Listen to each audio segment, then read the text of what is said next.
প্রিয় দর্শক, আপনাদের অনেকের কাছে প্রশ্ন থাকে যে যখন একজন প্রবাসী বিদেশে মারা যান, তার মরদেহটা যখন দেশে আসে তখন সেই মরদেহটি সৎকার করার জন্য প্রবাসী কল্যাণ সংস্থা থেকে 35,000 টাকা দেওয়া হয়। তবে এই 35,000 টাকা কি আসলে সবাই পাবেন, কিংবা যারা পাবেন তাদের আসলে কোন ডকুমেন্টসগুলো থাকতে হবে, সেটা একটু আজকে আপনাদেরকে একদম প্রবাসী কল্যাণ সংস্থার হযরত শাহজালাল আন্তর্জাতিক বিমানবন্দরে যিনি নিয়োজিত কর্মকর্তা রয়েছেন, দায়িত্বপ্রাপ্ত, তার কাছ থেকে সরাসরি জানতে চাই।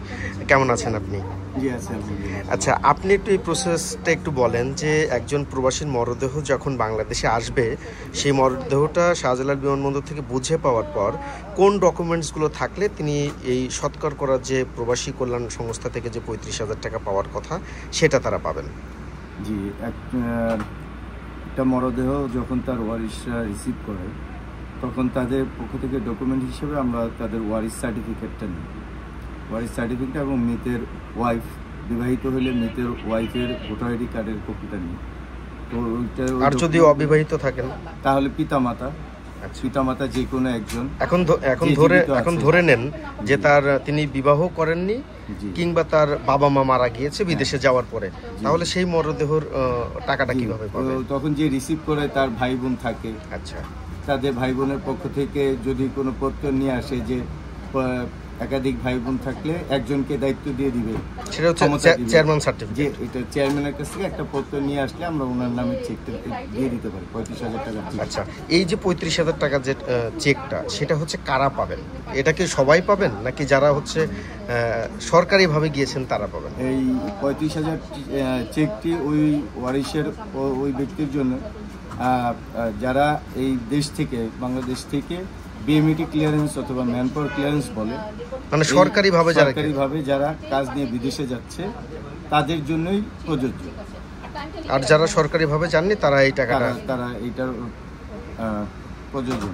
আচ্ছা, মনে করেন যে কোনো প্রবাসীর মরদেহ বাংলাদেশে আসলো, তিনি সরকারিভাবেই গিয়েছেন, কিন্তু আসলে তিনি জানেন না যে এইখানে টাকাটা দেওয়া হয়, তিনি মরদেহটি নিয়ে বাড়িতে চলে গেলেন, পরবর্তীতে যদি তিনি এই টাকাটা পেতে চান তাহলে সেই প্রসেসটা আমাদের এখানে 90 দিনের একটা সময় দেওয়া আছে।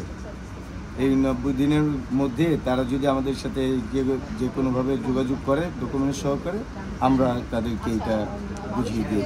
এখানে কি শুধু ওই 35,000 টাকা পায় নাকি প্রবাসীদের আরও একটা ক্ষতিপূরণ পাওয়ার যে বিষয় আছে? আর এয়ারপোর্ট থেকে এটা তাৎক্ষণিকভাবে ওই ডকুমেন্টগুলো ঠিক থাকার সাপেক্ষে 35,000 টাকার চেকটা দেওয়া হয় ওয়ারিশের নামে, এবং পরবর্তীতে এই ডকুমেন্টসগুলো আমাদের যে হেড অফিস আছে এই প্রবাসী কল্যাণ ভবনে, ওইখানে আমরা এটাকে অনলাইনে এটা প্রেরণ করি। ওইখান থেকে যাচাই বাছাই সাপেক্ষে যদি ম্যানপাওয়ার থাকে তখন তাদের ওয়ারিশের কাছে চিঠি প্রেরণ করা হয়। সেক্ষেত্রে তখন তারা কত টাকা পান? তখন তারা 3 লক্ষ টাকার একটা আর্থিক অনুদান পাবে, এবং ওই ইন্স্যুরেন্সের যারা আওতায় আছে, জীবন বীমা কর্পোরেশন ইন্স্যুরেন্সের যারা আওতায় আছে তাদেরকে এই 2023 থেকে শুরু হয়েছে, এটা 10 লক্ষ টাকার একটা ইন্স্যুরেন্স সুবিধাও পাবে। মানে 10 লক্ষ টাকা ইন্স্যুরেন্স সুবিধাটা বলতে মানে যারা মারা যাবেন তারা? মানে আগে যেটা 3 লাখ টাকা ছিল সেটা এখন 10 লাখ টাকা? না, 3 লক্ষ টাকার অনুদান এটা আলাদাই। আচ্ছা, আর ইন্স্যুরেন্সের বিষয়টা এটা আলাদা। আচ্ছা, ইন্স্যুরেন্সের মানে 10 লাখ টাকার ওই বিষয়টা কি?